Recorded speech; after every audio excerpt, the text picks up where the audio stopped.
service represents a huge setback for citizens in rural Ireland, and 15 communities are now to be left without any direct bus services whatsoever.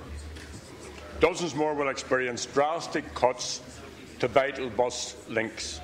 And if these cuts go ahead, Taoiseach, the major routes affected, Dublin to Cork via Kilkenny, Dublin to Waterford via Wexford, and Athlone to Westport, will see 198 services a day fall to 105. Now, Taoiseach, I'm sure that you accept that this is a direct result of years and years of underfunding of public transport by your predecessor. But where Fianna Fáil led, Taoiseach, you are now following. You've privatised 10% of Bus Éireann routes. You're making it harder and harder for this company to provide vital links which are economically and socially essential to rural communities. Bus Éireann has said very, very clearly that these routes need government funding in order to survive. Farming and rural communities have condemned the latest cuts as a further attack on rural Ireland. So, Taoiseach, considering the vital social and economic benefit of linking these communities to major public transport routes, will your government and your Minister for Transport, Pascal Donoghue, as a matter of urgency, review the latest drastic decision by Bus Éireann and take whatever measures are necessary to ensure the continuation of these vital bus services? Thank you, Deputy. The Minister for Transport is very well aware of this. Deputy Adams actually allocated another 100 million to CIE just before Christmas.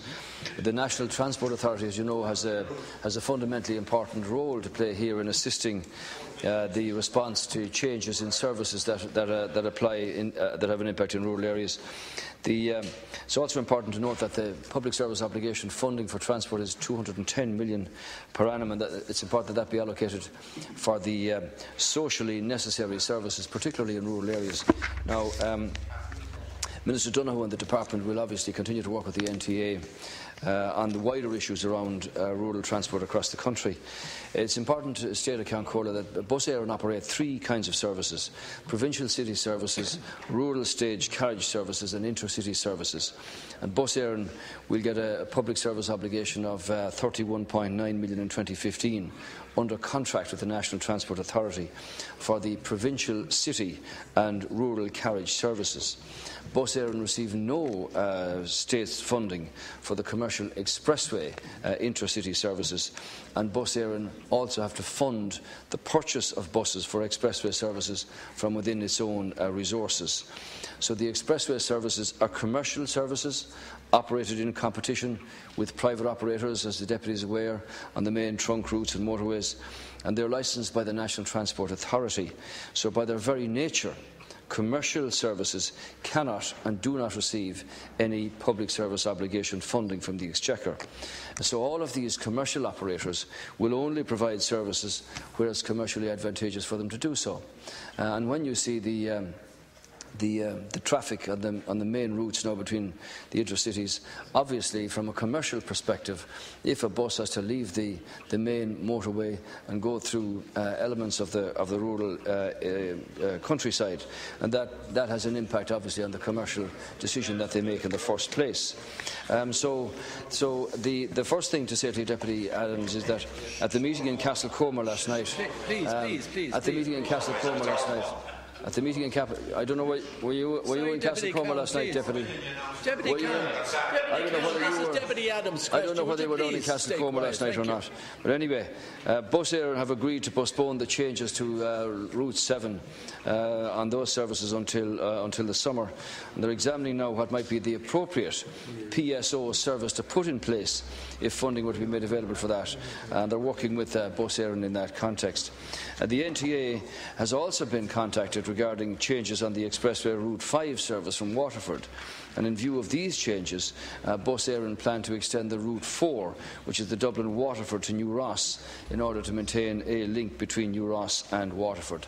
And separately from that, the NTA, in conjunction with Bus Éireann, is examining options to reconfigure a number of subvented services that already apply, that are necessary from a social point of view.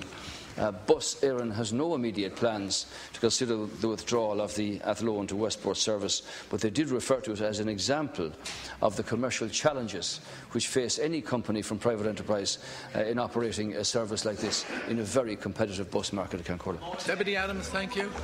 Sorry, you're not Deputy Adams, are you? No, Deputy Adams.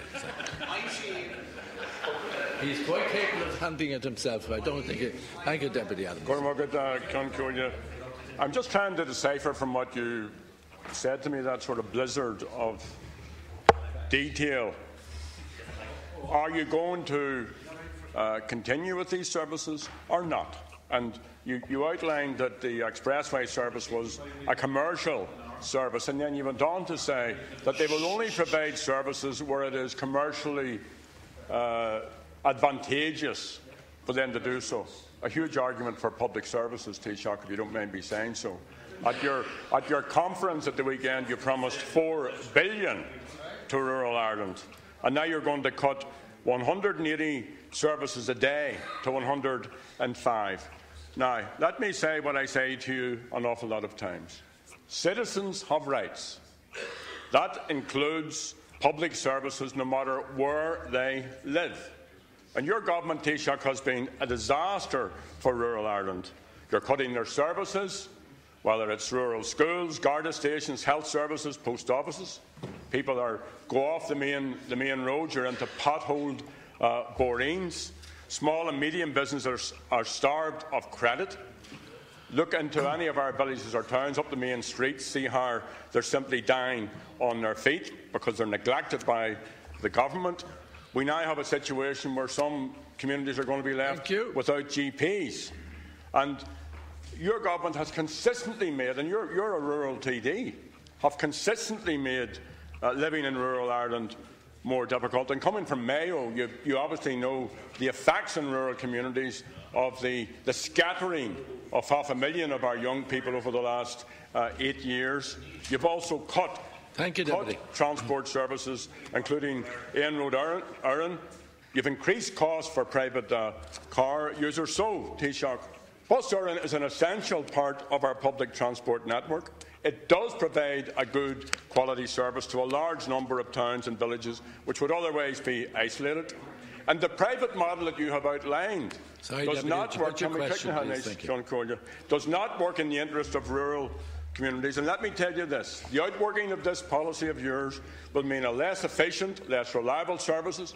It will mean reduced wages and conditions for employees, and increase in fares and no pension arrangements for workers. So, Taoiseach, can I ask you to review, as I asked you earlier, for you and your Minister of Transport, to review your government's plans and to outline to the Dáil adequate funding for Bus Éireann and for the connectivity and the social cohesion and an end to isolation of small communities which need tied into vital public transport links. Well, obviously you didn't listen to what I said, Deputy. I'll say it for you again, and I'll say it very slowly for you so that you have a complete picture of it. Bus Éireann operates 3 types of services. 1, 2, 3. The first one is provincial city services. That means from city to city, and generally they go along the motorways and the main routes. That's a commercial operation, and there is no public service obligation paid for that. CIE, Bus Éireann, have to buy their own buses from their own resources, and they're not subvented in any way. I hope that's clear. In some of these cases, where the existing buses go off the motorway and service rural areas and then go back onto the main routes, it's not as commercially advantageous as when you're competing against private enterprise that doesn't do that. So, yes, and that's why the Rural Development Programme, which was negotiated by Ireland during our presidency, there is a €4 billion fund between 2014 and 2020, part of which includes a very extensive rural transport facility all over the country, where small bus operators bring people, elderly people, pensioners on, to various towns and villages and locations on a very regular and daily basis, as Deputy Adams is well aware. Now, position is, there was a meeting in Castlecomer, County Kilkenny last night. As a result of that meeting, Bus Éireann have said they're continuing with the Route 7 facilities until this matter is looked at during the summer. And they're working with the National Transport Authority and the Department of Transport to see how best a number of routes that are currently subvented might be changed to provide the sort of service that we're talking about here. They've also said, said that the change in respect of Route 5, which is from Waterford, in view of the changes, they're also going to extend Route 4 from that's Dublin Waterford to New Ross in order that that service can continue. So you're deliberately mixing it up here in that you want the mainline buses that are not subvented, that are not the subject of any PSO, to drive all over the moorings as you put them out of the country. There is the Rural Transport Scheme, which is funded to a great extent, and the minister, as I said, the subvention is over 200 million, and just before Christmas, a further 101 million was allocated to CIE. Thank you. But they're in the business of buying new buses for their fleet to continue a very good service, as Bus Éireann have always given.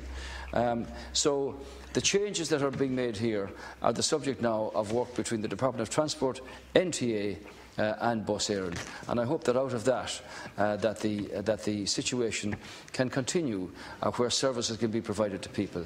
But change is necessary, and you're not going to have mainline buses leaving the main routes from city to city and driving throughout the countryside. There's an opportunity for a different kind of service to be supplied that will meet the demands of people throughout the land. Deputy Coppinger, thank you.